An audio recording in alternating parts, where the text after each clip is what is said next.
Buenos días a todos y bienvenidos a esta iniciativa que la Embajada de Estados Unidos en España, en colaboración con la Universidad de León a través de la Cátedra de Seguridad y Defensa Almirante Bonifaz, viene desarrollando este año en su segunda edición. Deciros a todos los que estáis aquí y a los que después nos veáis en el enlace web que vamos a poner, ¿vale?, que esta iniciativa tiene por objeto pues fortalecer las relaciones entre países como Estados Unidos y España y sobre todo fortalecer también la difusión de la importancia que los temas de seguridad y defensa tienen para ambos países, ¿no?, y sobre todo entre la gente joven. Deciros que creo que ya sabéis muchos de vosotros que este es el punto de partida de un concurso que se basa en la temática que hoy vamos a tratar, que son las relaciones transatlánticas en materia de seguridad entre Estados Unidos, España y como miembros de la Unión Europea, y que podéis presentar vuestras iniciativas. Toda la información creo que se ha enviado a través de las redes sociales, también a través de los correos institucionales, y tenéis la información tanto en los carteles escaneando el QR como a través de, o preguntándome a mí simplemente, y en la página web. La idea es que los alumnos de la Universidad de León participen en el concurso con un ensayo. Creo que también está admitido otro tipo de formato como un podcast o un mini vídeo, ¿vale? Y esas candidaturas irán a la embajada, serán analizadas allí y habrá un alumno de la Universidad de León que podrá viajar con la embajada americana a la sede de la OTAN en Bruselas y a visitar las instituciones. Al final de la mesa redonda tendréis la oportunidad de que Daniel Arce, que fue el alumno del grado en Comercio Internacional que ganó el año pasado, os cuente cuál fue su experiencia, y además ha querido compartirla y ha querido venir hoy precisamente para animaros y motivaros a que participéis. Bueno, hoy hemos elegido, la universidad puede proponer distintas temáticas. La verdad es que cuando lanzamos un poco el programa nada cabía presagiar, excepto por algunos conflictos como puede ser los que todos conocemos, que ya existen desde hace tiempo, como es el conflicto de Ucrania. Nada hacía presagiar, ¿no?, que bueno, pues una temática como la que hemos elegido, que son las relaciones en materia de seguridad y defensa y política transatlántica, pudiesen significar tanto en un contexto geopolítico como el que vivimos hoy en día, ¿no? Bueno, creo que fue un acierto hacerlo así, porque eso nos va a permitir hoy abordar con los dos ponentes que hoy nos acompañan y que voy a pasar a presentaros todos estos temas que yo voy a intentar poner encima de la mesa, y que por supuesto vosotros también tendréis la oportunidad, y me gustaría que así fuese, de hacer preguntas en relación a lo que aquí comentemos. Bueno, hoy nos acompañan dos ponentes, uno propuesto y miembro del cuerpo diplomático de la Embajada de Estados Unidos en España, que es Joe Piechowski, que es consejero para la diplomacia pública en la Embajada de Estados Unidos en España desde agosto de 2022.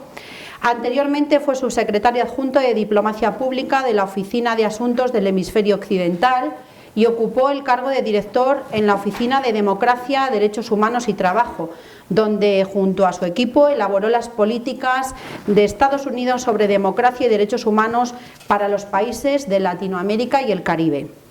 Miembro de carrera del Servicio Exterior de Estados Unidos, John Piechowski ha sido director adjunto de comunicaciones de la misión de Estados Unidos ante Naciones Unidas en Nueva York, portavoz de la Embajada de Estados Unidos en Haití y miembro de los equipos de apoyo en las secretarías de Estado de Condoleezza Rice y de Hillary Rodham Clinton.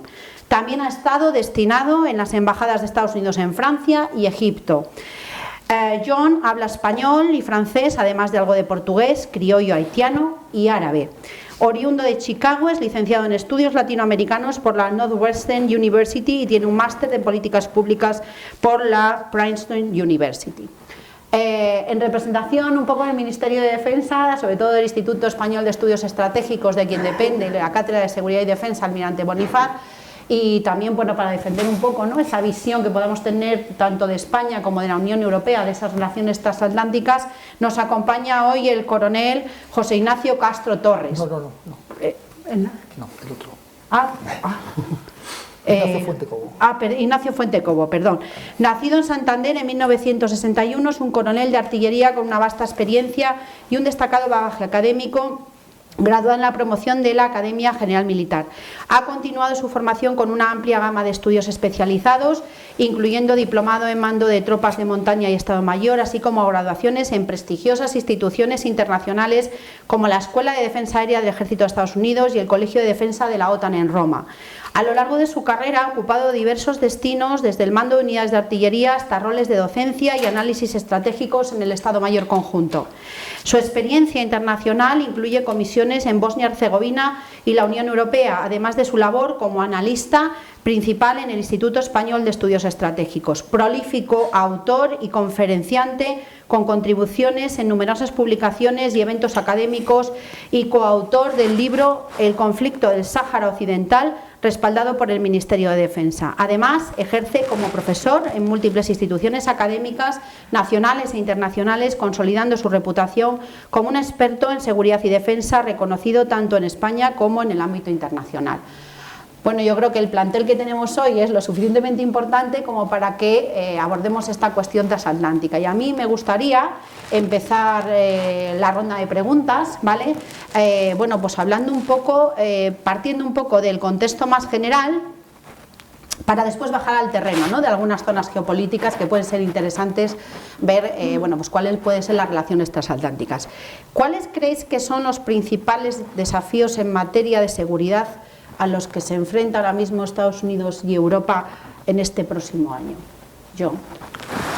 Bueno, muy buenos días a todos, gracias por estar con nosotros.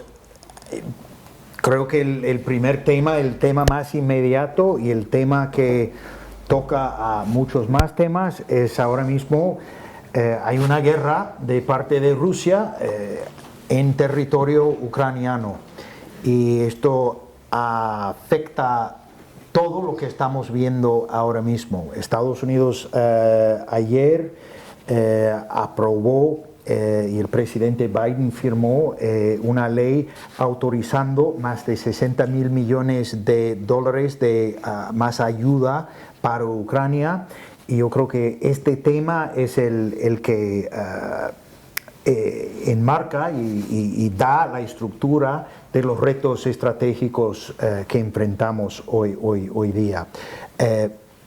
Tenemos una oportunidad este año porque estamos celebrando el 75 aniversario desde el establecimiento de la OTAN, y habrá una cumbre en Washington, y es una oportunidad de todos los Estados miembros, que ahora contamos con la presencia de Finlandia y Suecia, que también ha sido un cambio muy importante en el último año, un efecto de la invasión rusa a Ucrania, pero va a haber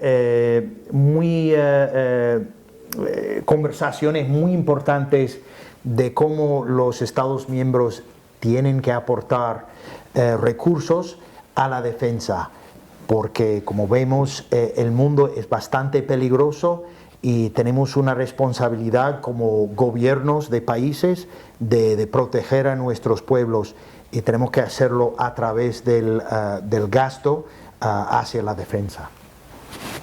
Sí, muchas gracias. En primer lugar, quiero agradecer a la Universidad de León, a la Facultad de Ciencias Económicas, a la Cátedra Almirante Bonifaz y a la profesora Pilar Rabanal, también a la Embajada Norteamericana, la amable invitación de participar en este debate, y para mí es un placer y una verdadera satisfacción, sobre todo poder dirigirme a gente universitaria, joven, que creo que es importante que sepan también lo que se está en juego y lo que nos estamos planteando sobre los grandes desafíos para el futuro, ¿no? Yo creo que, para contestar a la pregunta de la profesora Rabanal, quizá lo más importante que hay ahora mismo en el sistema internacional es que el propio sistema internacional está siendo cuestionado por potencias emergentes. Todo el sistema que existía desde el final de la Segunda Guerra Mundial, que es lo que los norteamericanos llaman el orden basado en reglas, unas reglas de corte occidental y fundamentalmente de corte norteamericana, ahora mismo está cuestionado por potencias como Rusia, como China, etcétera, que intentan implantar un sistema alternativo. Y por tanto nos encontramos ante una visión internacional con dos posiciones antagónicas. Una posición que es la tradicional, de corte occidental, que está intentando sobrevivir a este desafío de las potencias emergentes, y otra visión que está saliendo con mucha fuerza, que está liderada por China, detrás Estados Unidos, y muchas potencias que se están sumando también a esta visión alternativa que está desafiando la visión tradicional. Junto a ello hay una emergencia de lo que se llama desde hace unos años el sur global, que hasta ahora se alineaba con posiciones de corte occidental y ahora está un poco a la expectativa sobre qué posición se alinea. Nos encontramos, por tanto, entre un reto y una confrontación cada vez más violenta y más evidente entre dos visiones completas de cómo hay que regir el mundo en las próximas décadas. ¿Y qué papel crees tú que puede ocupar en este sentido la cooperación transatlántica? Bueno, el vínculo transatlántico es la base de las relaciones internacionales y de la estabilidad internacional. El vínculo transatlántico se materializa en una organización que es la Alianza Atlántica, la OTAN, que ha proporcionado seguridad y estabilidad a una serie de países. Ahora mismo somos 32 socios y se ha convertido en la alianza más importante y más poderosa a lo largo de la historia. Y eso proporciona una gran estabilidad a un conjunto de naciones entre las cuales estamos nosotros. Lo que tenemos que ser conscientes es que fuera de este club de socios existe otro mundo que es mucho más hostil y que cuestiona la misma existencia de este tipo de instituciones. El gran interrogante es hasta qué punto seremos capaces de conservar este vínculo transatlántico entre la visión norteamericana y la visión europea y hasta qué punto seremos capaces de hacer que los intereses entre ambas partes del Atlántico converjan buscando la estabilidad futura del mundo sobre patrones occidentales. Bajando un poquito más a las zonas que quizás todos tenemos en mente, ¿no? Un poco lo que has mencionado, John, de que efectivamente esa cumbre, ese aniversario de la OTAN va a suponer no solamente un hito histórico, sino también va a servir de punto para impulsar, ¿no?, el hablar de temas que ahora mismo conciernen, que son importantes, entonces la financiación de la OTAN, como has mencionado. Pues bajamos un poco al punto, quizás uno de los puntos más cercanos, que en los últimos meses ha desviado hacia la zona de Palestina, el conflicto palestino-israelí, pero que es en concreto la guerra de Ucrania, ¿no? Yo creo que ha habido mucha controversia en torno al papel que tiene que jugar no solamente Europa, sino lógicamente también Estados Unidos, en relación al apoyo, ¿no? ¿Qué se está jugando exactamente en esta guerra de Ucrania? Es decir, has dicho que Biden ha firmado un decreto en el cual apoyar. Digamos que os quiero preguntar a los dos, ¿dónde está el punto de interés? Es decir, ¿por qué es tan importante el conflicto ucraniano para Europa? ¿Y por qué es tan importante resolver el conflicto ucraniano para Estados Unidos? Bueno, yo quiero hacer eco a lo que dijo el coronel, que efectivamente hay reglas que Rusia, a través de su invasión, que tiene como propósito no solo instalar, digamos, o un régimen prorruso, sino que también pretende redibujar las fronteras. Y eso es algo que atenta contra el sistema, contra las reglas que existen. El próximo paso, si hubiese una victoria rusa, realmente sería una misma amenaza trasladada hacia aliados de la misma OTAN. Lo dijo ayer el presidente Biden, si los ucranianos pierden y si gana Rusia, los rusos tienen otros países donde van a querer redibujar fronteras, instaurar cierto caos y realmente afectar no solo la OTAN, sino la Unión Europea y luego el sistema internacional tal y como lo conocemos. Así que hay mucho que está en juego. Una cosita que quería añadir era que estas alianzas no están alimentadas solamente a través de intereses compartidos, intereses en común, sino que también hay toda una serie de valores que nuestros países, nuestras democracias compartimos, desde el respeto a los derechos humanos hasta la democracia y luego el Estado de Derecho. Y es muy importante que siempre tengamos esto en mente cuando hablamos de la seguridad y defensa. Bueno, yo coincido en parte con mi colega norteamericano, pero también hay que darse cuenta que nosotros tenemos que ver la seguridad internacional desde la perspectiva española. Es cierto que hay países en el este de Europa que tienen enormes temores sobre la amenaza rusa, pero nosotros estamos a 3.000 kilómetros de Rusia y a 3.000 kilómetros de Ucrania, es decir, nuestra visión es ligeramente distinta, tenemos profundidad estratégica, ¿no? Y quizá el gran peligro que se corre ahora mismo y que puede arrastrarnos a nosotros es directamente que nuestro país se vea involucrado en una gran guerra europea. Porque en toda Europa y en el mundo occidental están sonando los tambores de batalla, ¿no? Y nos están advirtiendo de que nos preparemos para la guerra. Si cogen ustedes la prensa europea, la prensa española y la prensa norteamericana, se está hablando, prepárense para la guerra porque el conflicto se nos está viniendo encima. Desde el punto de vista español, a nosotros no nos interesa una guerra. Nosotros no tenemos esa preocupación existencial hacia Europa del Este que puedan tener, o hacia Rusia, que puedan tener nuestros socios y colegas europeos que viven próximos a las fronteras con Rusia, los países bálticos, Polonia, los países nórdicos, o incluso nuestros socios y amigos norteamericanos que ven la competición como una especie de desgastar a Rusia para después centrarse en lo que verdaderamente les importa, que es la amenaza china. El gran desafío para los Estados Unidos en el siglo XXI no es Rusia, sino que es China, desde nuestra perspectiva, y yo creo que desde la propia perspectiva norteamericana.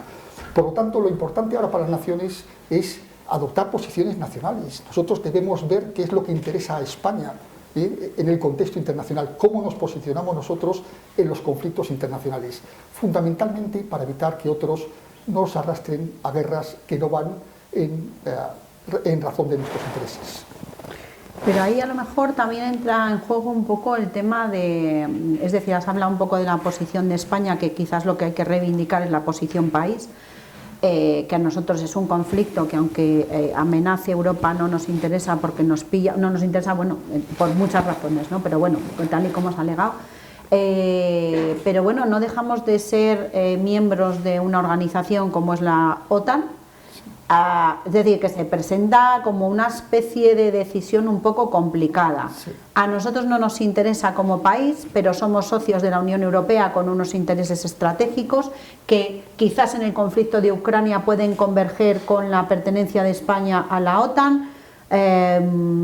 Bueno, es decir, ¿cómo crees tú? Porque es un panorama complejo, ¿no? Sí. Es decir, somos país, pero somos miembros de la Unión Europea. La política de defensa europea está siendo reforzada, ¿no? Que luego hablaremos de ello, pero te obliga, ¿no? Es decir, formas parte de un proyecto y no te podrás inhibir. Sí. Y por otro lado, al mismo tiempo, España es no solamente miembro europeo, sino que también es miembro de la OTAN, con lo cual, bueno, yo creo que no sé un poco cómo lo ves, sí. Y cómo lo ves tú también, John, un poco esa... Sí. Yo creo que lo que ha planteado la profesora Rabanal es crítico, ¿no? Nosotros somos miembros de la Alianza Atlántica y por tanto tenemos unos compromisos adquiridos por tratado, es decir, hay un tratado internacional que ha firmado nuestro país que nos compromete militarmente a tomar una serie de decisiones si el territorio de la Alianza Atlántica es atacado. Pero ahí terminan nuestros compromisos. Nuestros compromisos terminan en las fronteras de la OTAN. Ahora mismo hay unas tendencias muy importantes en determinados países de introducir tropas de la OTAN dentro de Ucrania. Nosotros no tenemos ese compromiso y nuestras autoridades, nuestra propia ministra de Defensa ha dicho bien, nosotros asumimos nuestros compromisos firmados por tratado, pero no vamos más allá. Si alguien quiere introducir y meter tropas de su país dentro de Ucrania para combatir a los rusos, deberá ser una decisión nacional, no una decisión asumida por la Alianza Atlántica y por tanto no nos debería comprometer. Y lo que es muy importante es que también tenemos que tener mucho cuidado porque donde están las preferencias estratégicas y los grandes riesgos para la seguridad de España no son en el este, sino son en el sur. Y sobre el sur la Alianza Atlántica tiene muy poco interés y muy poco apetito por intervenir. Sí, hablaremos después también de eso. John, ¿cómo lo ves desde el lado americano? ¿Crees que España tiene una decisión comprometida? Bueno, no solamente España, sino que habrá otros socios dentro de la OTAN y de la Unión Europea que posiblemente tengan una posición quizás un poco crítica, ¿no? Bueno, yo creo que el papel de España está muy claro dentro de la OTAN, dentro de también la ayuda que España está aportando, brindando a Ucrania. Hay un compromiso muy fuerte. Desde luego, los países tienen que evaluar su situación y sus intereses, pero yo parto de una idea muy sencilla, que es que el mundo es peligroso y hay que estar preparado para vivir y existir en un mundo que es peligroso. Y las actuaciones rusas, yo creo que realmente de una manera muy tangible muestran lo peligroso que es el mundo. Y si no estamos blindados, por muchos amigos que tengamos, cada uno correrá un gran riesgo.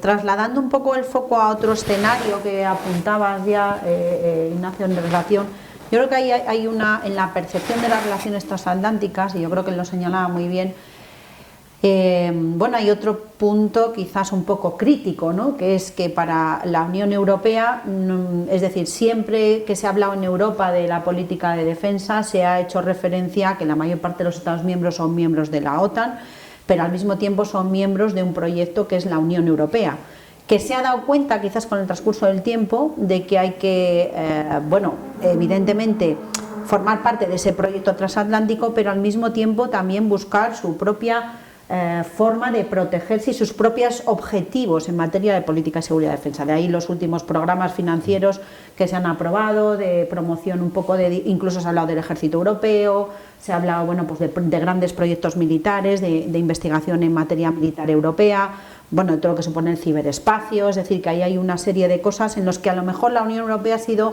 muy dependiente históricamente de esa cooperación militar transatlántica como puede ser la OTAN, y que ahora está pegando un giro, especialmente porque la zona del Mediterráneo es un punto caliente muy importante, fuente de conflictos para la Unión Europea en todos los niveles. Es decir, no olvidemos que el Mediterráneo es una zona que conecta varios continentes, conecta muchas culturas muy diferentes y conecta, bueno, pues fenómenos como puede ser el cambio climático, la migración climática, los conflictos, la posesión de recursos naturales, es decir, muchas cosas, ¿no?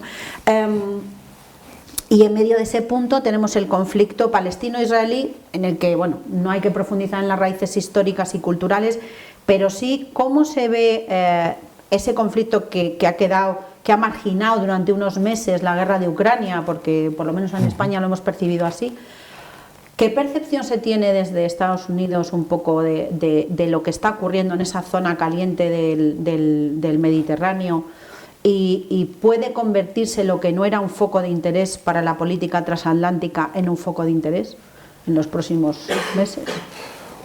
Bueno, obviamente hay muchísima atención prestada por gente por todo el mundo hacia el conflicto en Gaza ahora mismo.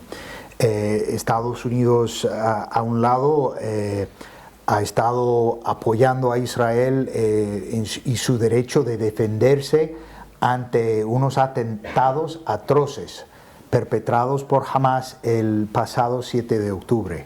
Al mismo tiempo hay una tragedia humanitaria que estamos viendo cada día, ¿no? Y estamos trabajando muy fuertemente y dentro de la comunidad internacional para que haya más flujo de ayuda humanitaria a los gazatíes, porque hay tanto sufrimiento allí.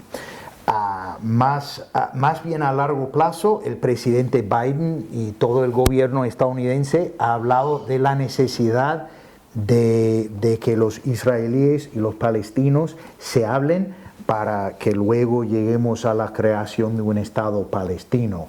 Pero mientras tanto, nuestro enfoque está en que la ayuda humanitaria realmente llegue a los que la necesiten tanto. Bueno, desde la perspectiva europea, española, el gran temor que teníamos hasta hace unos días era que nuestros socios norteamericanos dieran una preferencia absoluta al conflicto en Gaza y dejasen de soslayo, abandonasen su preocupación por Ucrania, de tal forma que fuéramos los europeos los que tuviéramos que asumir toda la carga de apoyo al ejército ucraniano, que lo está pasando muy mal en el Donbass, y que veremos cómo termina la batalla que se está desarrollando y la ofensiva que se espera en los próximos, ya no iba a decir meses, pero ahora con el paquete americano seguramente serán las próximas semanas, ¿no? Es decir, que toda la carga de Ucrania recayese en los europeos, y los europeos solos no podemos frente a Rusia. Nos hemos ido desarmando durante 30 años, yo pertenezco a una generación militar que se ha ido desarmando. El ejército que yo conocí hace 30 años o 40 años no es el que existe ahora, es mucho más pequeño, y muy orientado en otro tipo de capacidades. Por tanto, hay que rehacer los ejércitos europeos si queremos enfrentarnos a guerras industriales como es la guerra de Ucrania. Porque si vamos a guerras de Ucrania con ejércitos como los que tenemos ahora, las perderemos. Es una idea. La segunda idea es con respecto a Gaza. En el tema de Gaza, evidentemente, bueno, también hay que decir que nos ha tranquilizado la aprobación por parte de las autoridades norteamericanas del paquete de los 60.000 millones de dólares de apoyo o de ayuda a Ucrania. Veremos si este dinero llega a tiempo para parar la ofensiva rusa, porque es posible que si no llega a tiempo, la guerra militarmente se resuelva en los próximos meses, ¿no? Esa por una parte. Y en el contexto y en el tema de Gaza, evidentemente los europeos tenemos una posición un poco intermedia. No somos actores principales en Gaza, no jugamos un papel decisivo en Gaza. Lo juegan los norteamericanos, lo juegan los iraníes, lo juegan los saudíes y por supuesto lo juegan los actores implicados. Y tampoco tenemos una identificación o una idea clara de quiénes son los buenos y quiénes son los malos. Es un conflicto que es muy difícil identificar buenos y malos. Por tanto, lo razonable en estos conflictos, cuando tienes esta visión de lo que es el conflicto, es mantener cierta distancia o cierta perspectiva estratégica, cierto distanciamiento del mismo. Te ofreces a apoyar en lo que puedas, en ayuda humanitaria o en mediación o en lo que sea, pero no a actuar como una parte interesada en el conflicto, entre otras cosas, porque es muy difícil identificar dónde están verdaderamente tus intereses en el mismo, ¿no? Y hay que recordar la importancia de poder expresarse pacíficamente y en libertad, sin preocuparse de que alguien te pegue un tiro o te detenga, ¿no? Así que sí, se han expresado y...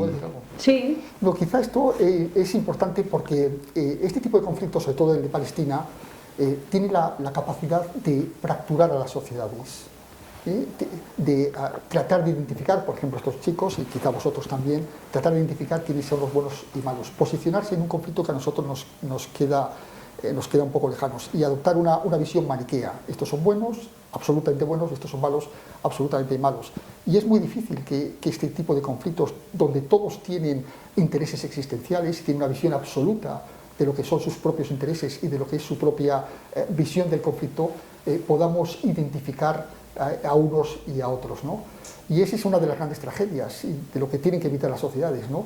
Que conflictos que no sean ajenos fracturen nuestras sociedades. En Estados Unidos, en las universidades, no hay más que ver las noticias, es un fenómeno evidente, y sobre todo en las universidades de élite, o sea, entre los estudiantes quizá mejor pagados y que vienen de las familias más acomodadas de la sociedad norteamericana, pero con capacidad de fracturar a toda la sociedad. Es de confiar que a nosotros, por lo menos en España, que tenemos una visión más lejana y una visión más moderada de lo que es el conflicto y no tanta participación directa en el mismo, podamos de alguna manera distanciarnos y evitar que nos contaminen este tipo de movimientos que vienen fundamentalmente de los Estados Unidos, pero que tienen la capacidad también de fracturar a las sociedades europeas. Bueno, yo quería ahora mencionar un poco algo que has señalado antes, ¿no? Yo ayer leía bueno, para preparar un poco todo esto, un informe publicado por el Instituto Elcano sobre el tema de, efectivamente, la dicotomía entre Estados Unidos y China de cara al futuro. Es decir, tenemos proyectos dentro de, bueno, la economía china tiene su propio modelo de expansión, tiene muy claro cuáles son sus objetivos, hay posiblemente una reorganización del mapa geopolítico mundial, ¿no? Y entre lo que se decía en este informe es que había 3 puntos clave en la visión un poco no solo transatlántica, sí, bueno, transatlántica porque China también pone los ojos en Europa, al igual que lo puede poner Estados Unidos, ¿no? Que eran el 5G, la inteligencia artificial y los servicios web, ¿no? Y además, hablando con John, si me permites que lo comente, John comentaba que bueno, pues que estaban en camino de restringir el uso de TikTok en Estados Unidos y demás. ¿qué papel juega China en todo esto? Es decir, ¿realmente China está condicionando tanto las relaciones, o sea, es un dinamizador para fortalecer las relaciones transatlánticas Estados Unidos-Europa? Es decir, juega el papel de buscamos aliados para contrarrestar el poder de China. ¿Cómo lo veis desde ambas perspectivas? John. Pues yo creo que es una pregunta más apropiada para China. ¿Qué papel quiere desempeñar en el mundo? Si estamos hablando del conflicto de Ucrania, obviamente tenemos a una República Popular de China que está ayudando a Rusia con su producción bélica. O sea, eso no es un país neutral, es un país que tiene claramente un lado donde se ha colocado. Más allá de eso, volviendo a lo que decía el coronel, en el orden internacional, Naciones Unidas, China está trabajando muy activamente en cambiar normas. Vemos varias actividades en el estrecho de Taiwán y en el mar del sur de China, donde hay esfuerzos bastante agresivos, casi bélicos, que tiene que ver otra vez con los territorios antes reconocidos para otros, o donde había proceso de mediación internacional para resolver las cuestiones abiertas. Entonces, estas son preguntas que Estados Unidos tiene y que muchos países tienen acerca del papel que quiere jugar China. Pero también como consumidores, como individuos, tenemos que pensar y preocuparnos un poco de actividades de parte de empresas chinas. Hablabas de TikTok y lo que supone el robo casi de datos personales.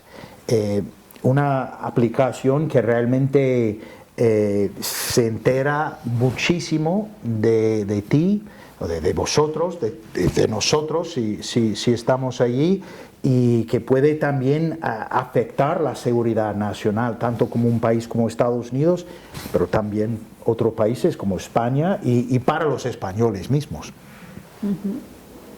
Bueno, la visión nuestra es un poco más matizada, ¿no? Y yo entiendo la posición norteamericana. Evidentemente, los chinos no les gusta que los norteamericanos les obliguen a vender el software de TikTok a ellos, ¿no? Y si no, cierran TikTok en los Estados Unidos. Los chinos van a represaliar y van a hacer lo mismo con Apple y con, por ejemplo, el WhatsApp, ¿no?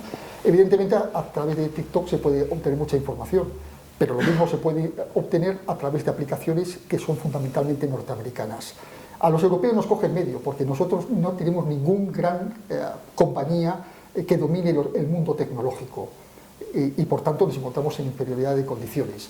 Y estamos en medio de esta batalla entre ambas potencias, las dos superpotencias, la que ha dominado hasta ahora los Estados Unidos y la revisionista que intenta desplazarla, que es China, y tenemos por tanto que posicionarnos. Nosotros en Europa y sobre todo en España no vemos a China como un enemigo. Los norteamericanos sí ven como su gran amenaza en el siglo XXI, y de hecho la estrategia de seguridad norteamericana del presidente Biden de septiembre del 22 habla de que en esta década será una década decisiva donde quieren resolver la competición con China venciendo ellos, ¿no? Veremos si se consigue, porque China hoy en día es incontenible. Desde la perspectiva europea vemos a China como un rival económico, como un desafío, como lo que queramos, pero no como una amenaza existencial. Y entendemos y creemos que de alguna manera los Estados Unidos y China se deben entender para arreglar los asuntos del mundo y evitar que se llegue a la confrontación, fundamentalmente en el Indo-Pacífico y fundamentalmente en el estrecho de Taiwán, que precisamente no es un espacio estrecho, ¿no? Esa es la perspectiva que tenemos desde Europa, ¿no? Y así lo deberíamos entender. En el caso de Indo-Pacífico es cierto que China está adoptando una actitud agresiva y está expandiéndose en el Mar del Sur, etcétera, ¿no? Pero desde la visión europea y sobre todo de la española tenemos que tener también cierta perspectiva, a ver si vamos a ir a mandar a nuestras tropas y a nuestros barcos al Indo-Pacífico, donde nosotros no tenemos ningún interés existencial. Porque no nos olvidemos que si los norteamericanos piensan que los chinos los quieren echar del Indo-Pacífico, a nosotros también nos echaron del Indo-Pacífico al final del siglo XIX y no fueron los chinos. Bueno, se me plantea al hilo un poco de lo que estás comentando, una cuestión, bueno, que se me sugiere un poco por lo que estás diciendo, ¿no? ¿Qué podemos esperar como país? Es que tenemos una situación que se me antoja un poco complicada, es decir, España como país es miembro de la Unión Europea, España es miembro de la OTAN, sabemos que tenemos que tener una posición muy contenida porque no tenemos capacidad militar para involucrarnos diferente a otros países europeos, que también hay una brecha muy importante en política de defensa europea, porque en realidad no existe una política de defensa europea, es decir, tenemos claros determinados proyectos y programas, pero a la hora de confrontar conflictos como estábamos hablando de Ucrania o como puede ser tal, dices, bueno, aquí cada país un poco que haga lo que quiera, nosotros no tenemos capacidad, vamos a mantenernos un poco más cautelosos, es decir, si podemos hacer soporte humanitario, si podemos hacer determinadas cosas. Entonces se me antoja un poco complicada la situación, un poco estratégico-militar en materia de seguridad y defensa en España, porque digamos que sacando un poco unas conclusiones a lo mejor un poco fuertes, no tenemos capacidad militar, nuestra involucración en conflictos internacionales se tiene que restringir única y exclusivamente a un papel de apoyo, incluso apoyo más a nivel humanitario, ¿no? O bueno, de colaboración en misiones o operaciones muy medidas, y al mismo tiempo bueno, afrontamos, ni siquiera tenemos la misma visión, como apuntas, que podrían tener otros miembros de la OTAN respecto del papel que pueden jugar potencias tan importantes como China, ¿no? Sí. Es una pregunta muy interesante y también importante de posicionarse como país, ¿no? Porque la visión geopolítica de España, tradicionalmente, durante décadas o generaciones, ha sido la de sumarse a los grandes consensos de la mayoría. España ha sido un país muy cómodo en las alianzas internacionales, en la OTAN, en la Unión Europea. Si la OTAN iba a Afganistán, España iba a Afganistán. Si la OTAN iba a Irak, España iba a Irak. Si la Unión Europea hacía misiones en Malí o en Somalia, España iba con ellos hacia estas misiones. Y durante muchos años esto nos ha ido bien. Sumándonos a los consensos mayoritarios, generalmente hemos obtenido réditos. Como país nos ha ido razonablemente bien.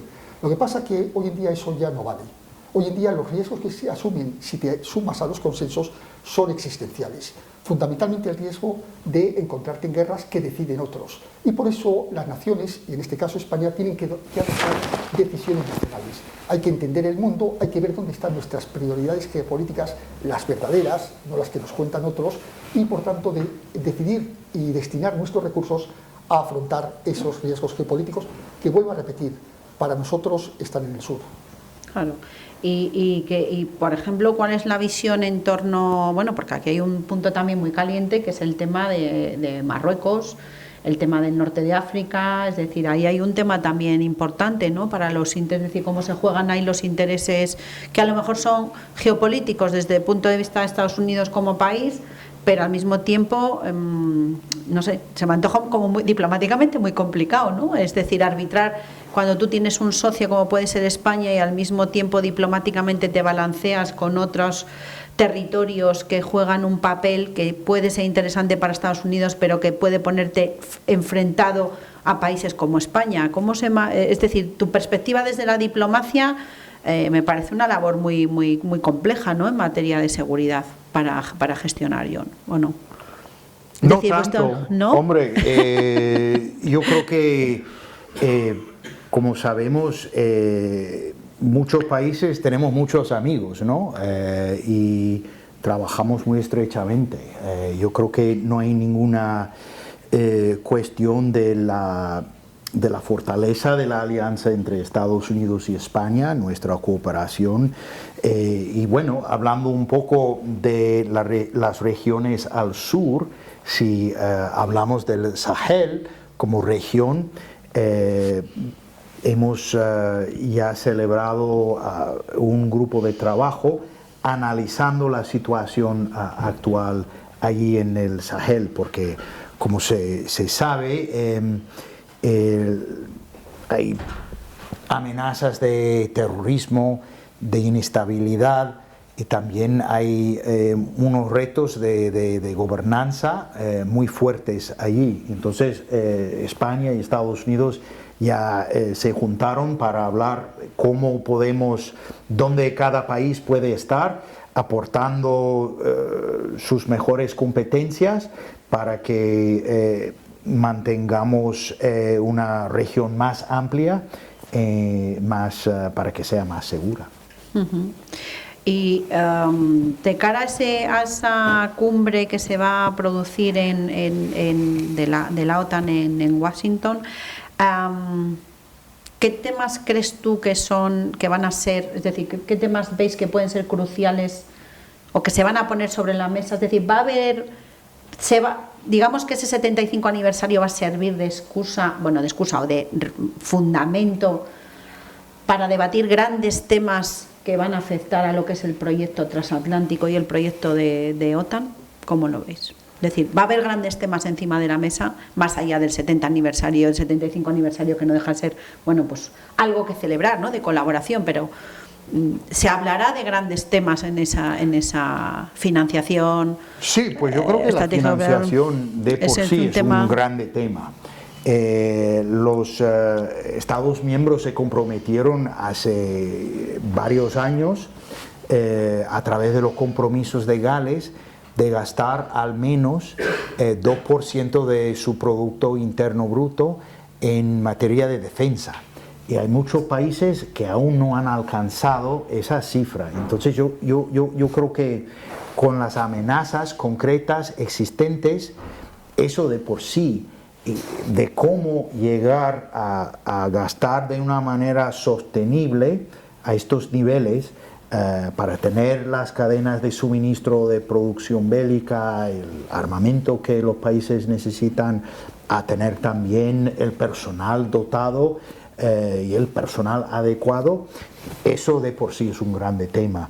Sé que será un eje central de la cumbre.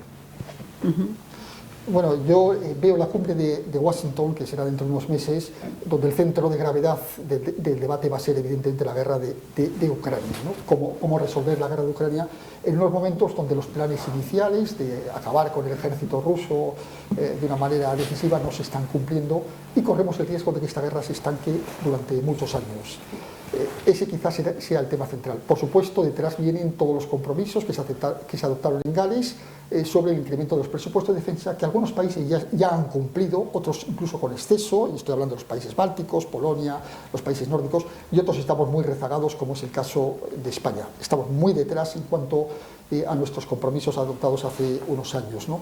Y también habrá una especie de delimitación de tareas, ¿no?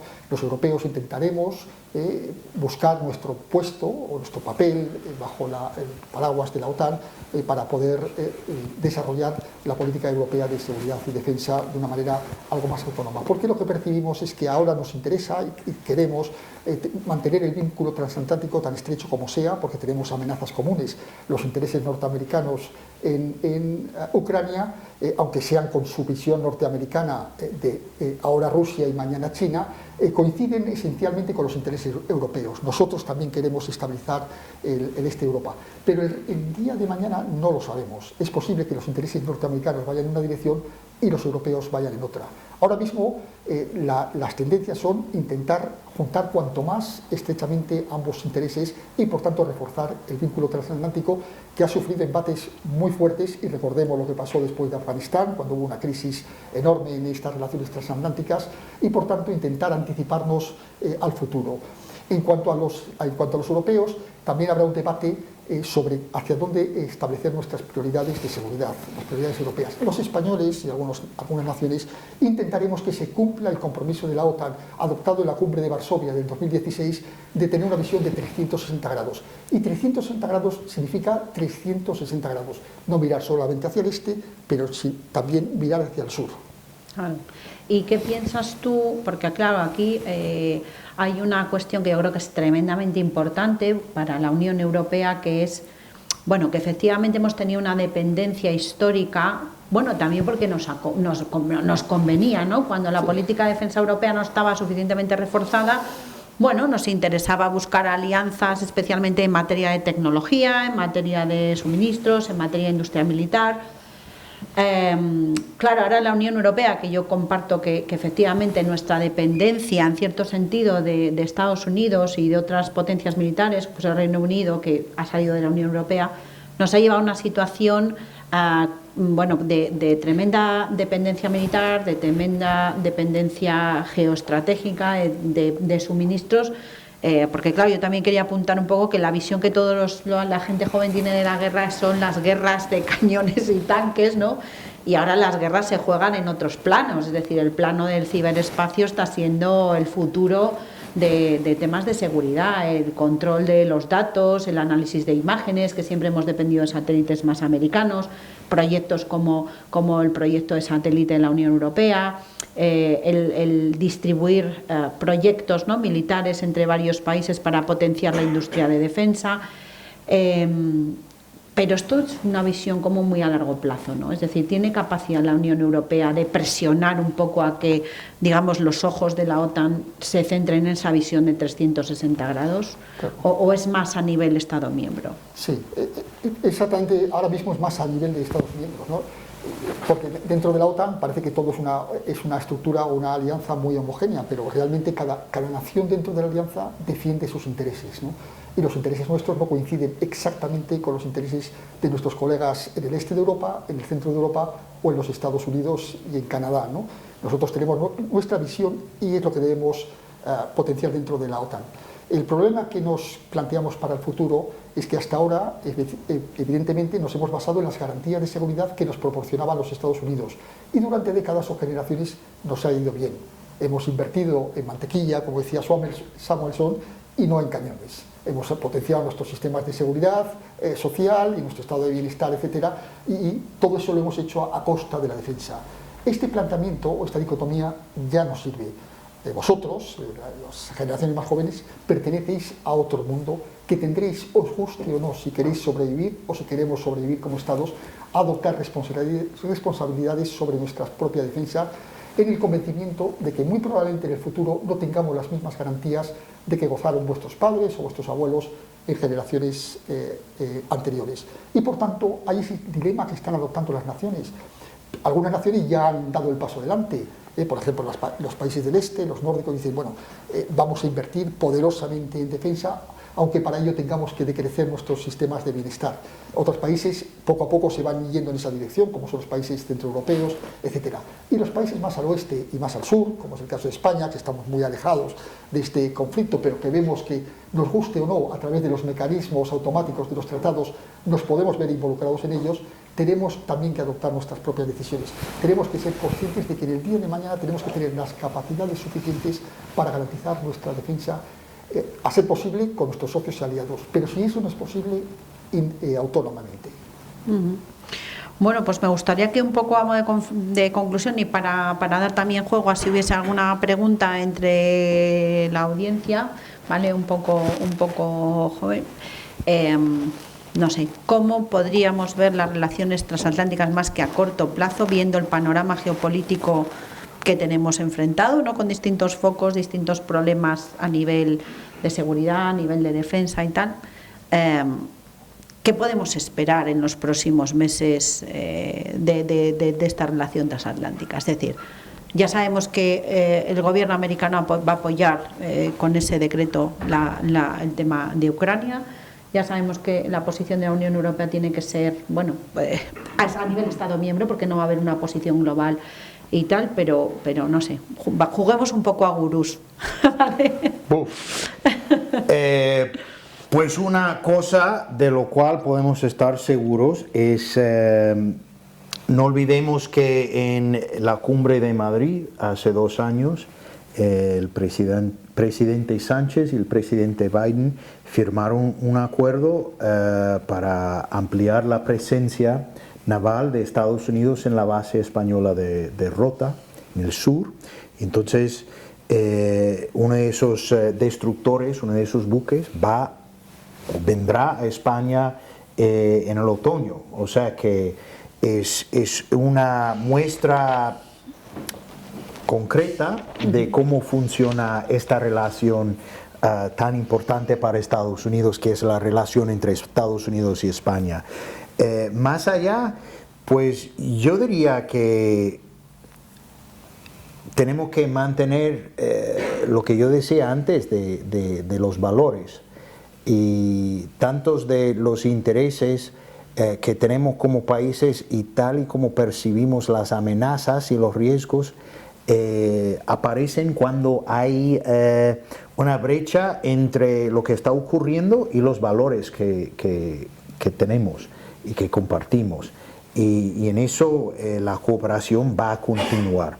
España y Estados Unidos, fuera del ámbito de seguridad, estamos cooperando mucho en América Latina, por ejemplo, apoyando a actores democráticos, la sociedad civil, y fomentando un desarrollo más inclusivo y sostenible. Yo creo que también veremos que esta cooperación, más allá de lo que pasa en la OTAN, va a seguir. ¿Y demarcarán las futuras elecciones americanas el rumbo que pueda tomar esto? ¿O porque tenéis elecciones, con dos candidatos muy diferentes, en principio, que se posicionan como los principales actores por cada uno de los partidos? Puede cambiar mucho. No sé si tú piensas. Pues puede cambiar en algunos aspectos, pero no olvidemos que las relaciones fuertes entre Estados Unidos y España va desde hace muchísimos años. Muy buena parte de las relaciones entre Estados Unidos y los estados como de la OTAN están afectados no solo por tratados, sino hay legislación que implica una constancia de parte de Estados Unidos, y no olvidemos que grandes mayorías de ambos partidos en Estados Unidos han apoyado a la OTAN durante casi 75 años. Bueno, se podría decir mucho y comparto en parte, y en parte también tengo planteamientos distintos o con respecto a mi colega norteamericano, ¿no? Evidentemente las bases norteamericanas son un activo para los Estados Unidos, y nosotros en España también entendemos que es un activo para nosotros, siempre que los intereses norteamericanos sobre la seguridad colectiva o la seguridad global coincidan con los nuestros, ¿no? Es decir, nosotros asumimos un riesgo que es existencial teniendo bases norteamericanas, y a nadie le gusta por principio tener soldados de otro país en su propio territorio nacional, porque entendemos que los beneficios superan a las ventajas. Mientras este concepto se mantenga, estaremos encantados de tener bases norteamericanas en nuestro territorio. Si la consideración y los intereses norteamericanos van por un sitio, los europeos y los españoles van por otro sitio, pues quizá tengamos que plantearnos este tipo de relación. Lo importante para los españoles y para nosotros es también entender cómo va el futuro y cuáles son las decisiones que tenemos que tomar hacia el futuro. Ya no sirve esa posición cómoda o sin mojarse demasiado en las organizaciones internacionales. Tenemos que tener una visión muy clara de dónde están nuestros intereses y dónde están nuestros riesgos, y tomar decisiones consecuentes. Y una decisión que hay que plantearse en un debate que no se ha abierto, que se ha abierto en casi toda Europa, pero en España está solo abierto en parte, es sobre el de la defensa. ¿Cómo queremos garantizar la defensa en las próximas décadas? Porque entendemos que lo que nos hemos planteado hasta ahora, que pertenecía a un mundo de la posguerra fría, de las operaciones de gestión de crisis, etcétera, ya no sirven para las guerras industriales que nos amenazan en el siglo XXI. Y no olvidemos que si nuestro país al final nos vemos involucrados en una guerra global, en una guerra abierta en el este de Europa, al fin y al cabo no irá el ejército, porque el ejército nuestro es muy pequeñito, es el que decidieron nuestras autoridades durante las décadas pasadas.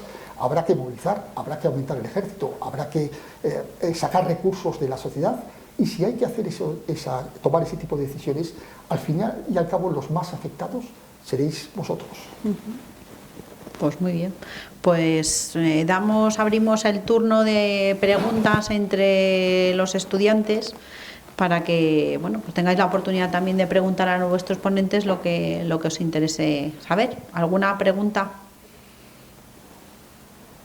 Va un poco para ambos, pero en relación al comentario que usted de países que pueden querer entrar a Ucrania, no tendrá Francia. ¿Qué pasaría a nivel OTAN si, por ejemplo, Francia entra y recibe consecuencias, o España, lo que hace Ceuta y Melilla, que no están dentro de ese paraguas, o Estados Unidos se ve afectada a nivel Taiwán? No es un ataque como tal a un país OTAN, pero se puede ver afectada, incluso que por esa irresponsabilidad, entre comillas, acaben atacando territorio OTAN y por tanto tengamos que entrar. ¿Hay algo a ese respecto? Exactamente ese es el gran peligro que corremos, exactamente ese, ¿no? Y por tanto, como España nos tenemos que preocuparnos y tenemos que tomar decisiones al respecto, porque nosotros tenemos los compromisos de la OTAN, del artículo 5 del tratado. Hemos firmado un tratado y lo cumpliremos, y por eso hemos desplegado tropas en el este de Europa, una cantidad importante de un contingente de tropas de ejército expedicionario que es muy pequeño. No tenemos un gran ejército para desplegarlo en operaciones exteriores porque lo hemos ido reduciendo en las décadas pasadas. Y nosotros siempre, como tú has comentado muy bien, muy precisamente, tenemos que mirar hacia el sur, porque nuestros territorios en el norte de África, y nosotros tenemos ciudades autónomas allí que son soberanía española, tanto como León, como Madrid o como Astorga, tenemos obligación de defenderlas y no están cubiertos por los compromisos de la OTAN. Si algo pasa allí, tendremos que resolverlos solo. Y eso es una preocupación nacional. Tenemos que tener las capacidades para poder resolver este tipo de conflictos. Y por tanto, tenemos que tener mucho cuidado a la hora de decidir dónde nos comprometemos y con qué volúmenes de fuerzas para evitar tener sorpresas estratégicas en los territorios que para nosotros sí que son verdaderamente críticos. El Indo-Pacífico es un tema distinto porque no es de la OTAN. La OTAN no tiene ninguna responsabilidad en el Indo-Pacífico. Esa será otra decisión que tendrán que tomar las naciones, y entre ellas en España, seguramente cuando se acabe, ojalá pronto, el conflicto de Ucrania, sobre si vamos a apoyar a nuestros socios norteamericanos al Indo-Pacífico o decidimos que eso se haga a través de otro tipo de mecanismos que no propiamente de la OTAN, coaliciones de países dispuestos, acuerdos regionales en la zona del Indo-Pacífico, pero no la OTAN. ¿Había otra pregunta por ahí atrás? No. Tú. Tengo diversas, no sé cuántas puedo hacer. Bueno, las que el tiempo dispuesto nos permita. Depende, Pregunta. según la calidad de la pregunta. La primera es más en enclave nacional.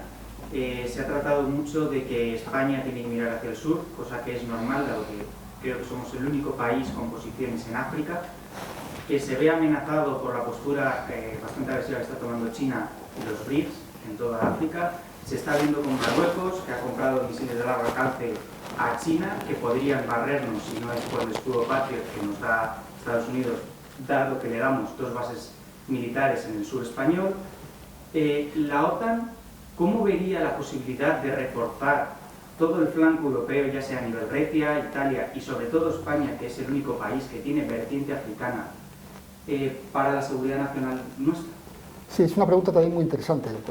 Me encantan las preguntas que hacen aquí porque son francamente buenas, ¿no? Están muy preparados los alumnos de la ULE. Y efectivamente, esa es una de las grandes preocupaciones que tenemos nosotros, porque el sur, sobre todo en la zona del Sahel, ahora mismo está descontrolado.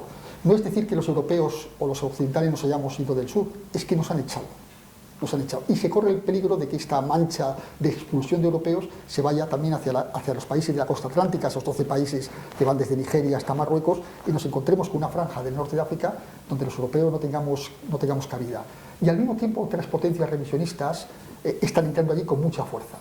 Has hablado de China, pero nos preocupa más Rusia, porque entraron con los Wagner y ahora con lo que llaman el African Corps. Y nosotros no sabemos lo que van a hacer.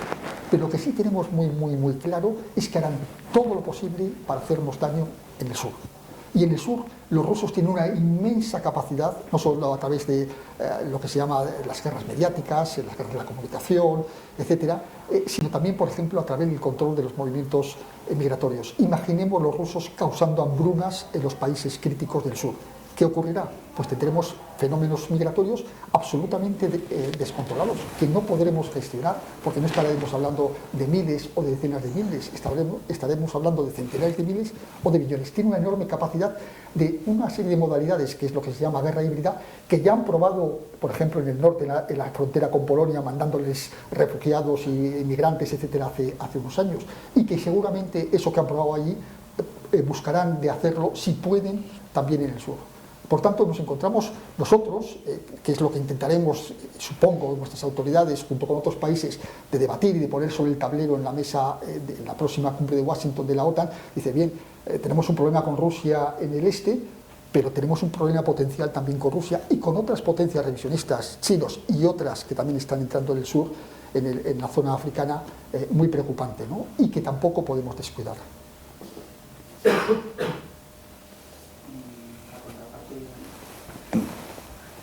Quería tu opinión respecto de ese tema. Bueno, quería añadir que hace 2 años, durante la Asamblea General de las Naciones Unidas allá en Nueva York, 30 países firmaron un acuerdo de cooperación del Consejo Atlántico, que no es una alianza, no es como la OTAN, pero implica a países a ambos lados del Atlántico, no solo en el norte, sino también en el sur. Entonces incluye a Brasil, incluye a países africanos como Ghana, creo. Y realmente da un marco para explorar otros fenómenos que pueden ser peligrosos para nosotros, que sea de seguridad marítima y luego buscando la administración de las leyes. Y también, entonces esto nos ofrece otro foro para colaborar y España está presente allí, Portugal también, y veremos si esto da frutos, pensando en esa región que está conectado con el mundo realmente a través del mar, del océano.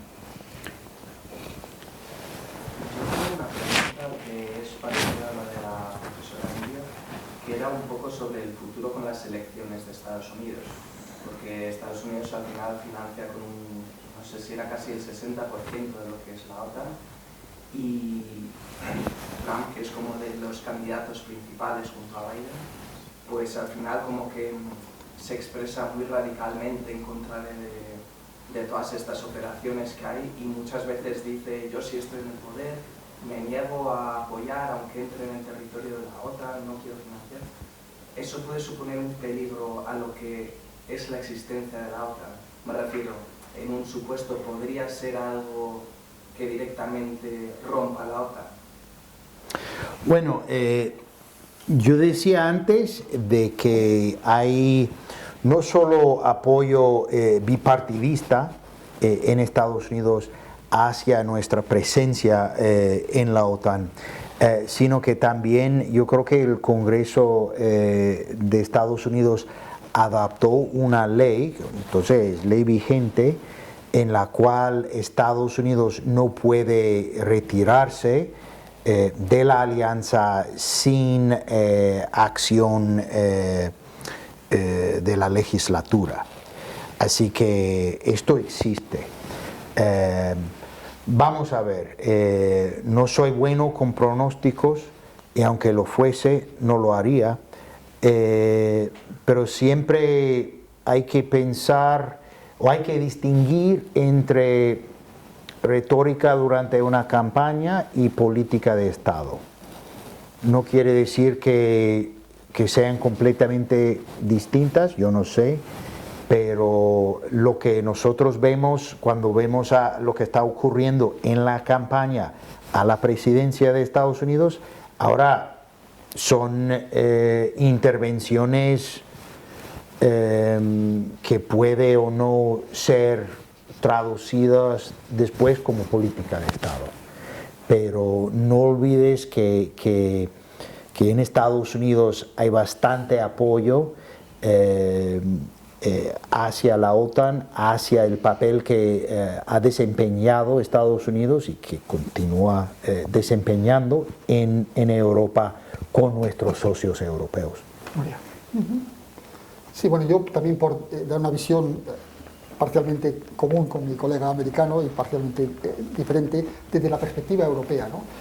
Yo viví la primera presidencia del señor Trump trabajando en la OTAN, dentro de la OTAN, y muy preocupados por las declaraciones. Recordemos que al presidente Trump le gustaba decir eso de me importa un bledo, bueno, en vez de bledo decía otra cosa, la OTAN, ¿no? Tenía muy poca confianza en las organizaciones multilaterales, empezando por la Alianza Atlántica.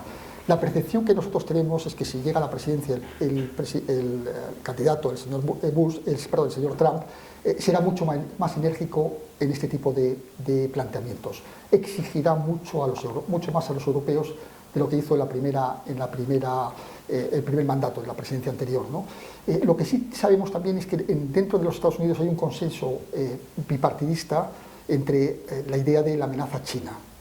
Pero más allá de este consenso entre los dos grandes partidos, de que China es su gran amenaza existencial del siglo XXI, el resto está todo abierto. Es más, la sociedad norteamericana, incluso a nivel civil, está profundamente fracturada. Y cuando las sociedades se fracturan, tienen también una trascendencia en la política exterior. Si las sociedades son internamente débiles, su política exterior también tiende a serlo. Y uno de los problemas que nos hemos encontrado con la política exterior norteamericana es la imprevisibilidad. Les hemos visto cambiar muchas veces, por ejemplo, en el tratado, lo que llama el Tratado Integral sobre Armas Nucleares en Irán, que se firmó durante la presidencia Obama, se cambió durante la presidencia Trump, se volvió a intentar modificar durante la presidencia Biden y no sabemos lo que pasará en el futuro.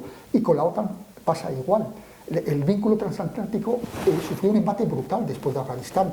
Muchos europeos pensamos, nunca más iremos a otro Afganistán con los norteamericanos, porque al final nos quedamos solos, son guerras que se pierden y al final tenemos que salir de esos escenarios donde fuimos siguiéndoles a ellos, para apoyarles a ellos, tenemos que salir como podamos. Ahora estamos en una luna de miel de nuevo con nuestros socios norteamericanos, pero tenemos enormes interrogantes sobre lo que pasará en el futuro. Y eso es muy preocupante, porque si la política norteamericana cambia, nosotros nos encontramos bastante desnudos, nos encontramos con una guerra abierta en el este de Europa que los europeos no podemos resolver. ¿Alguna? Pregunta sobre lo que acaba de decir el coronel acerca de la relación de España con Estados Unidos, y es que España muchas veces pues, se ha bajado los pantalones entre comillas por el bien de la OTAN, ha roto relaciones con Argelia, el Sáhara Occidental, etcétera. Sin embargo, Estados Unidos con Marruecos no tienen ningún problema en apoyarle militarmente y dejarnos un poquito de lado en ese sentido. Entonces, ¿hasta qué punto Estados Unidos es un socio de España o simplemente es un interesado a nivel de nuestra geografía? Bueno, es un socio, pero los socios son socios viables, un socio con el que llevamos muchos años, ¿no? Pero también hay puntos que a nosotros nos desconciertan, ¿no? Por ejemplo, el tema que comentaba, ¿no? Nosotros, evidentemente, miramos hacia el sur y tenemos preocupaciones de seguridad en el sur porque tenemos muchos intereses en el sur. Es más, nuestros principales intereses están en el sur. Y todo lo que pasa ahí nos preocupa. Si países del sur entran en los acuerdos de Abraham y empiezan a rearmarse apoyando por socios que también no son nuestros, a nosotros nos preocupa, aunque solo sea por el dilema de seguridad. Empezamos a percibir que el rearme de este tipo de países no es para una confrontación regional con otros vecinos locales, norteafricanos, sino que puede ser el día de mañana utilizado contra nosotros. Y más cuando ese tipo de decisiones se toman en un contexto en el que a nosotros no nos han preguntado. Y por tanto nos encontramos desconcertados. El rearme de nuestros socios norteafricanos va en contra de los intereses nuestros. A nosotros no nos interesa que se rearmen, porque si ellos se rearman, nosotros, aunque solo sea por atender a nuestra propia seguridad, también nos vemos obligados a hacerlo. ¿Alguna pregunta? May I speak in English, please? I'm not able to speak in Spanish. Okay. That's fine with me. For you. For me it's also right. Okay, thank you so much. It was nice having you here. My question is concerning the transatlantic security policy. So, as we know, you have the positions in the global politics. So, what is your perspective on Russian entrance in their strategic interest in Arctic region? Would you think that it will change the transatlantic security dynamics in near future? I would also like to add, is there any opportunity we will have in near future, you will be in agreement with Russia, some kind of diplomatic constructive agreements for your mutual interests, such as arms control or regional stability? Is there any possibility that we will see in near future? Is that question for you? All right, thank you. So let's talk about the Arctic first. The Arctic touches on a number of NATO member states, the United States, Canada, of course Denmark, Norway, Finland, I guess Sweden too. And then of course Russia and China has also said they want to get involved. Right now, and I think we see with climate change, there's a lot of opportunities opening up there. And I think if you look at the approach of some states, it is an approach rooted in the international order, the rules-based international order. I think there are countries, though, and I do think the Russian posture is the same way, where there's a certain amount of desire to go in and claim and not really cooperate. And of course, the situation right now in the world, really through their decisions to invade Ukraine, make that even more difficult. So we shall see. But I think it's a very important area, and I think you're going to see increased presence from a number of countries in the Arctic. In terms of what can we expect from U.S.-Russian relations, as you look at from the U.S. standpoint, we really see a Russia that has conscientiously worked to minimize relations, to minimize contact. The U.S. Embassy in Russia is very, very small, much smaller than it used to be. And that's based on Russian government decisions, not based on the American decision. Those are Russian decisions. They have decided to restrict our presence to a very small one. Beyond that, you have seen American citizens detained by the Russian government. That also, I think when you look at some of the specific cases, there's a Wall Street Journal reporter who has been detained now, I believe, for over a year. These are also actions that call into question a commitment to having diplomatic relations or productive relations with the United States. So those are important things to bear in mind. We, of course, the United States is long-standing support for exchanges with Russia, from professional exchanges to academic exchanges like the Fulbright exchange, which of course we have here in Spain. I would commend all of you to apply if you want to study in the United States at the graduate level. So we shall see. But ultimately, I think from the U.S. perspective, we don't see a lot of interest on the Russian side to improve any aspect of our relationship. Well, I think this question is very much focused to my colleague, the U.S. diplomat, so I have no further... He agrees. Yeah, I agree, absolutely. We have not a big interest as a country in the Arctic region. Though the NATO has approved this 360 degrees approach, that means that as a NATO country we have also some interest in the Arctic, but only as a part of this organization, not as a nation itself. Bueno, en español mejor. Sí, sí, sí. Bueno, el mundo multipolar en el que estábamos después de la caída del muro de Berlín, más o menos podemos establecer el año 2000 como referencia. Mi pregunta es para los dos, pero bueno, yo creo que se empieza a romper con la gran crisis financiera del 2018. Mi primera pregunta es a ver si coincidéis conmigo en esa cuestión. Mi segunda cuestión es si creéis que ese mundo multipolar favorecía más las relaciones pacíficas entre países, es decir, la diplomacia. Y mi tercera cuestión es si creéis que ese mundo multipolar tiene posibilidades de volver. Y yo lo enfocaría luchando desde Europa por crear nuestro propio polo desligado del que estamos imbuidos, que es el de la OTAN, es el transatlántico. con eso. A mí me parece que los planteamientos de la pregunta son muy interesantes, bueno, son apasionantes, ¿no? Y efectivamente ese es uno de los grandes interrogantes, ¿no? Hablar del 2008, a mí me parece que lo que ha ocurrido es que se ha perdido un tiempo precioso, nuestros socios norteamericanos han perdido un tiempo precioso, han perdido varias décadas envueltos en conflictos muy regionales como es Irak y Afganistán, y durante este tiempo que ellos estaban centrados en estos conflictos, otras potencias han emergido, como es China, pero también Rusia, India, e incluso potencias medias, como puede ser Turquía, como puede ser Arabia Saudí y otras, o Brasil, etcétera, y empiezan a desafiar, o empezaron a desafiar ese orden internacional. Hace unos años, no voy a decir si fue el 2008 o 2014 o 2019, el año es indiferente, ¿no? Pero ese es el problema, ¿no? Es decir, se ha perdido un tiempo precioso y han empezado a desafiar el orden liberal. Para mí un hito muy importante fue cuando tuvimos la pandemia. ¿Por qué?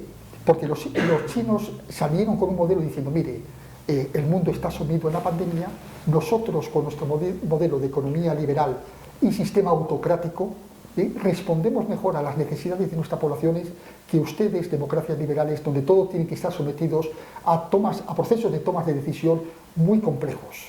Y por tanto, nosotros no solamente respondemos a los problemas de nuestra sociedad, sino que resolvemos los problemas de la pandemia de toda la humanidad. Y eso fue un revulsivo para muchas naciones que empezaron a cuestionarse, a lo mejor el modelo chino es mejor que el modelo occidental. Y esa es la dicotomía en la que nos encontramos ahora, sobre todo ese famoso sur global que se está posicionando o está mirando a un lado a otro para ver quién puede ganar en esta competición estratégica entre dos órdenes distintos, el antiguo y el que está emergiendo. Y no olvidemos que siempre los órdenes estables son muy reacios a ser sustituidos por otros, ¿no? Es la famosa trampa de Tucídides, ¿no? Incluso son capaces de ir a la guerra por mantener un orden establecido. ¿Se puede volver o recuperar el orden liberal como era hace 2 décadas? Posiblemente no. Lo que es importante es salvar lo más posible de este orden liberal o de los elementos de este orden liberal tal como lo hemos conocido, porque la alternativa es simplemente el caos o un orden alternativo con el que nosotros no estamos de acuerdo. Muy bien, pues yo quiero decir algo, porque yo no sé si la orientación de Estados Unidos en algún momento dado es la culpa por el mundo en el que vivimos hoy día. No olvidemos que en el 11 de septiembre unos atentados terroristas mataron a 3.000 personas y por lo tanto en el mundo de ese entonces el terrorismo aparecía tal como una amenaza muy grande. Yo creo que y esto está reflejado en muchas cosas de lo que ya hemos dicho. Hemos bajado el gasto militar. ¿Por qué? Hemos involucrado a China en el sistema internacional de comercio. Los países han tomado han adoptado una serie de decisiones y ahora estamos viendo y replanteando lo que asumíamos antes. Nos hemos dado cuenta de que las amenazas físicas de estados existen. Si no lo creías antes de febrero 2022, Rusia ahora pues queda patente de que hay que invertir en defensa, en cosas concretas. En cuanto a cosas como el comercio, vemos que China entró en la Organización Internacional de Comercio y no adoptó todas las normas y medidas. Volviendo otra vez a algo que dijo el coronel, eso de reescribir, restablecer o establecer un nuevo orden internacional, ser un país revisionista, revisar todo y decir vamos a adoptar ciertas medidas, pero otras no, las ignoramos. Entonces hay una creciente conciencia de eso que ha afectado bastantes decisiones en los últimos años. Pero yo creo que también lo que has dicho de a nivel de las democracias tienen que aportar beneficios a los pueblos, ¿no? Cualquier gobierno tiene que hacerlo. Y ha sido un tema muy importante para nosotros enfocarnos en que nuestras democracias funcionen y que realmente aporten a los pueblos lo que los pueblos quieren. Y entonces esto también está afectando todo a nivel de legislación, a nivel del comercio y también a nivel de defensa. Pero es muy buena tu pregunta. Bueno, pues yo creo que con estas intervenciones, si os parece, ponemos punto final a esta, pues esta mesa redonda, que esperamos que haya sido de utilidad. Creo que Daniel está por ahí, el alumno que ganó el concurso Defensa Yo del año pasado. Daniel, gracias por venir, por acompañarnos. Gracias a los ponentes, gracias a las autoridades militares con presencia en León que siempre apoyan la cátedra de defensa y que a mí os agradezco enormemente que hayáis hecho el esfuerzo por acompañarnos hoy. Y Daniel, cuando quieras, puedes contarnos tu experiencia. Vale, ¿no sé acercarme allí o desde aquí? Sí, que se acerque aquí yo. Lo dejamos. Sí. También que tenéis aquí a dos personas muy importantes que no Jolín, no tenéis oportunidad de hablar directamente para esas preguntas. Sube. Muchas gracias. Gracias. Bueno, claro, muy bien. Bueno, pues Daniel, cuéntanos tu experiencia. Primero, cuenta un poco cómo llegaste al concurso de Defensa Yo. Pues al concurso de Defensa Yo, haciendo el trabajo fin de grado, que imagino que vosotros estéis más o menos en la misma altura que yo, haciendo el trabajo fin de grado, había un apartado que se parecía mucho a la temática que contamos en nuestro día, que era a la energía en Europa y cómo estaba afectando la situación de Rusia y Ucrania en la energía europea, en el abastecimiento de la energía europea. Y lo cierto es que tenía tanto que ver que dije, jolín, podemos aprovechar también, y Nuria de hecho que pues está haciendo desde conmigo, dijimos, jolín, podemos aprovechar esta parte para realizar este trabajo. Y nada, lo hicimos, fui el afortunado que acabó ganando el concurso. Y en cuanto a la experiencia es increíble. O sea, realmente no es solamente el viaje en sí, que también es impresionante. O sea, es un viaje en el que podéis visitar instituciones que de otra manera no vais a visitar en la vida, desde dentro, tanto la OTAN, también vemos la Embajada Americana desde dentro en Madrid, vemos el Parlamento Europeo, también vemos numerosas otras muchas instituciones. Tenéis oportunidad de hablar con grupos no políticos, pero prácticamente políticos.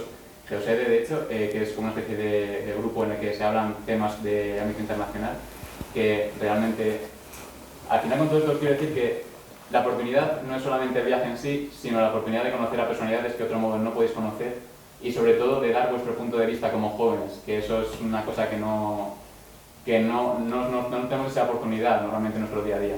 Y esto es una gran oportunidad para dar ese puntito de vista nuestro e intentar ayudar ahí en lo que se pueda a nivel internacional.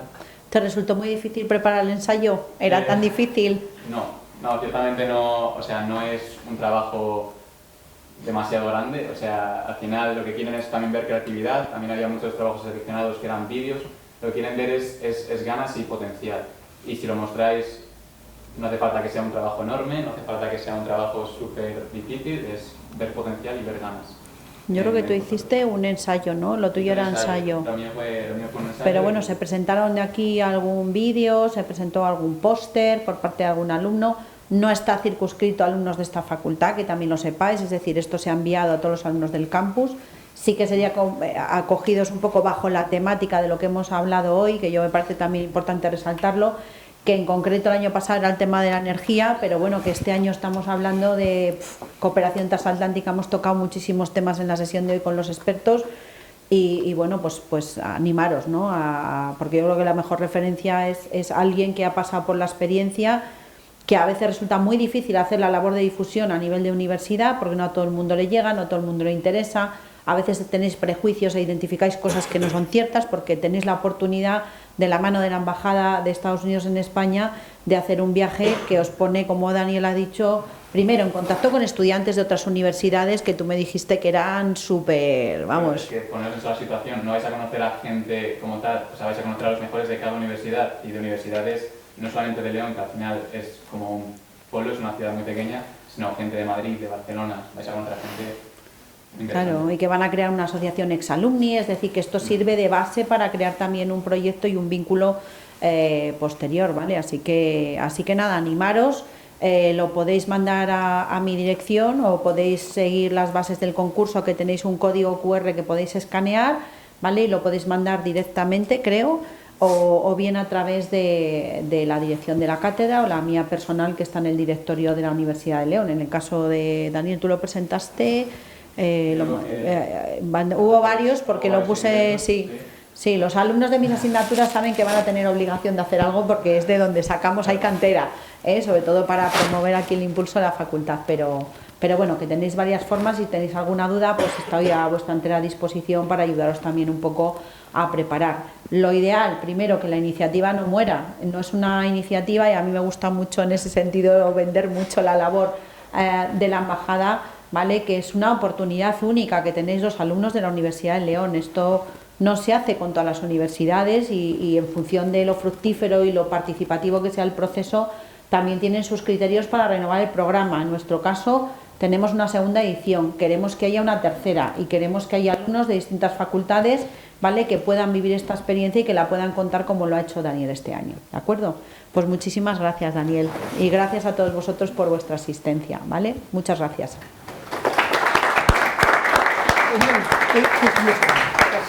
Gracias.